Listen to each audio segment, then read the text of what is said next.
Hello, and welcome to this episode of Transaction TV. I'm your host, Anthony Attanasio, CEO of Hawk Strategies. And joining me for this episode is my good friend Matt Loper, Somerset County Engineer. Matt, thanks so much for being here today. Thank you for having me, Anthony. Good to see you. It's a pleasure. And thanks for being at Transaction, our 50th anniversary. Matt just finished on a panel about pavement preservation, along with folks from the Department of Transportation and so the construction community. So thanks for participating in one of our continuing education sessions too. We appreciate that. It was great. It was a great event. As you said before we walked up, a packed room. So Standing room only. It was great. A lot of information put out there. So Yeah, good stuff. we love it. Transaction is great. We joke it's the transportation geek Super Bowl, right? Sure. So like when you have a pavement preservation panel, it's standing room only, right? That's because this is our community, right? This is the folks who design and build, operate, maintain, and finance, Sure. as well as you do at the county. So Sure. it's an exciting, especially on our 50th. So Matt, let's talk a little bit about you and the county. You've been the engineer for a long time. We've worked together for a long time, and me in many roles, you in your role. Yep. Tell me a little bit about your role, about the county. Sure. What's going on with you in Somerset? So I'm the county engineer. I've had that role since 2011. So I'm in my 16th year Amen. in that role. I've been with the county for almost 23 years. So I'm getting up there with my time there. Responsible for the design, construction, inspection of county roads and bridges, all of our park capital projects, anything building infrastructure, any kind of HVAC roofing projects. So that's what we do. I'm also responsible for our planning division now, GIS services, Cultural Heritage Commission, and our Ag Development Board. So I've taken on a little bit more of a role in the last few years and overseeing that too. Yeah, I was about to say, being in charge of the infrastructure, the parks, the buildings, before planning was a big job. So, testament to you and the work you do that the county entrusted you with that. So congratulations on that. Thank you. And I have, up and down, I have a great board of commissioners that really support infrastructure and making sure that, Somerset County is safe and a great place to live and work and play. And then I have a great crew of people that work under me, that I work with, and great group of engineers that deliver projects for us in a time efficient way. So I'm really fortunate to have a good group of people above and below me. No, it is, and I'm biased. I'm a resident, as you know, of Somerset Sure. County, and obviously I work in this world with you, and your office is top notch. When I was an assistant commissioner at DOT, you and I worked together on the Chimney Rock project, and amongst others. We've had good projects, we've had hard projects. At the end of the day, I'm biased, but I will say Matt runs the best county engineer office in the state, and it's a pleasure to work with you. And as a resident, I see that, not just as someone who works in infrastructure. Sure. So Thank cheers you. to you and to the leadership in Somerset. So tell me a little bit about what you're seeing in infrastructure delivery, and what are some of the changes in projects as the industry changes? What's changed a little bit and evolved as you've been in your role? Sure. When I started out, especially in our road group, our highway group, we were really focused on road reconstructions, road widenings, getting to our master plan width. So a lot of the focus in our infrastructure dollars and our focus in terms of design was really in those road widenings, making sure we had proper shoulders and sidewalks and so on and so forth. And we sort of got to the end of the road on those types of projects. Okay. Probably about 5 years ago.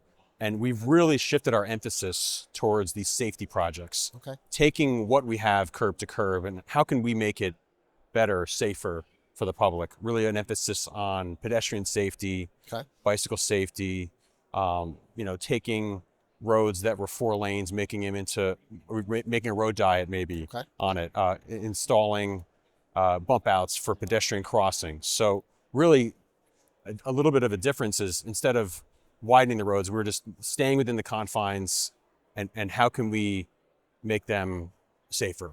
And we rely on NJTPA funding. It's a big a big emphasis for us is going for those grants. Yep. So it's been very helpful for us to deliver some of those projects. So talk a little bit about that. What is your balance of federal, state, and then county funding? How does that work for you? Sure. So it kind of starts with the state funding. we get our state aid, which is around $7 million for our population. Okay. So we automatically get that amount of money, which we immediately put into our paving project every year. So that allows us to offset the capital money that we have to expend in other areas, on our bridges, in our parks. So we also rely heavily on the state's local bridge future needs program. Sure. So that was started almost 20 years ago now, and we rely on that state program to deliver some of those projects, usually a couple of those a year. And then the last piece is those federal projects, but they take significantly longer. Sure. Several years in design and in concept development, preliminary and final engineering. Right. It takes a long time. So those are sort of projects that we look into the future on. Right. But on a yearly basis, we really look at those first two categories. Okay. And focus on the state aid, and then what money we need to allocate for the rest of our projects. Right. Yeah. So it's interesting. And one of the things, you talked about the utilization of the funding. You were here doing a panel on pavement preservation. Sure. Because you were one of the first counties to basically step out there and start a pilot program. Yep. And start to introduce pavement preservation into your capital program. Sure. And now it's been about 6 years. Yep. And you now have a steady pavement preservation program, which has allowed you to hit more lane miles for the same dollars. Yeah, it's great. I mean, I think, Somerset County has 247 miles of roads.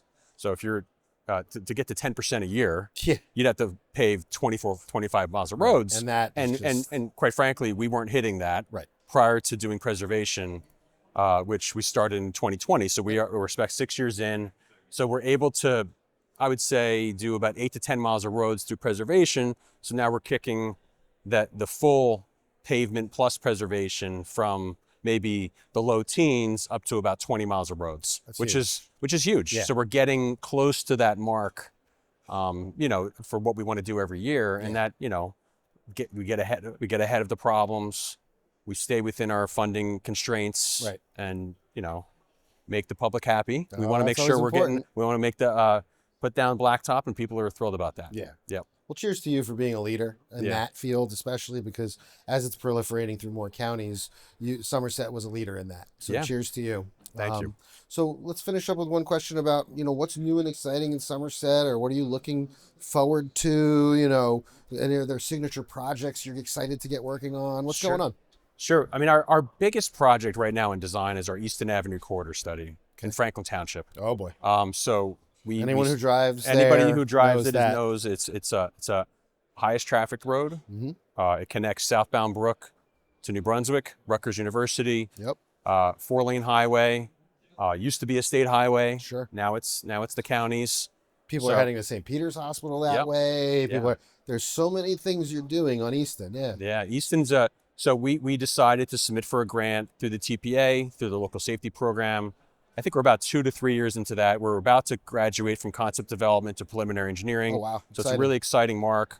A lot of public engagement, we're getting a lot of opinions about the project. We love it. We want to hear from the public about this project. So we're really excited about getting into that next phase. Yeah. We're still a couple years away from construction. Okay. So that's the big project that we're working on. So I don't have to plan our detour yet, everybody. Yes. We still have a little we have time. a couple more years. Another one, we're about to award a contract. We do park projects too.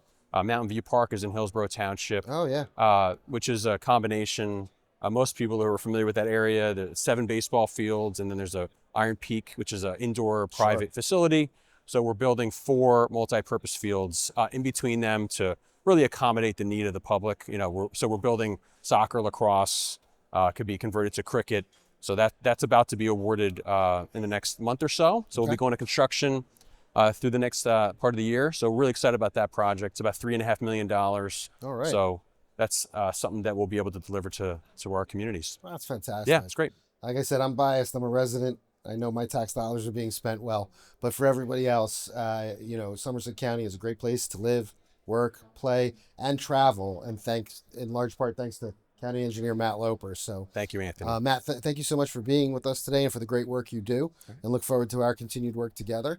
And for our audience at home, thank Matt Loper, County Engineer, Somerset County. Ladies and gentlemen, thanks for joining us for this episode or Transaction TV. Thank you.